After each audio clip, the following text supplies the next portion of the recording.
today I'm going to talk to you about the distribution of Corbicula fluminae, the invasive species, and freshwater mussels. So we're going to talk about freshwater mussels because they're important for the ecosystem for nutrient cycling and filtering water. And they are in decline. So we are discussing Corbicula because they are both benthic filter feeding bivalves. So my hypothesis for today is that I think that Corbicula fluminae, the invasive species, is competing with freshwater mussels for the same resources.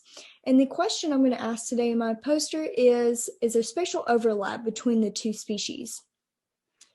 So if we look at figure 1, we're going to see that the density of Corbicula is a lot greater than the mussel density.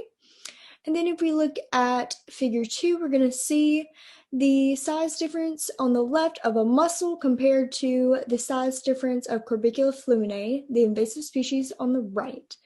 So if we go to methods, we use the quadrats, and then we also use 21 mussel aggregations across 7 rivers, and we use the Mobile River Basin and the Tennessee River Basin. So if we move over to the right side of my poster, you're going to see that I have results.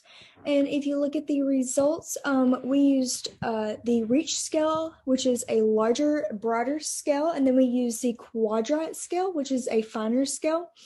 And if you look, you're going to see to the bottom, the left, figure 6, you're going to see this is the reach scale that we used. And if you look between mussel density and Corbicula density, you're going to see that there is a positive relationship at the Tennessee River Basin.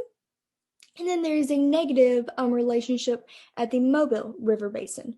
And then if you look in comparison to the mussel biomass and the Corbicula density, you're going to see a positive relationship at the Tennessee River Basin. And then if you move over to the right side of my poster at the bottom, you're going to see a graph, figure 7.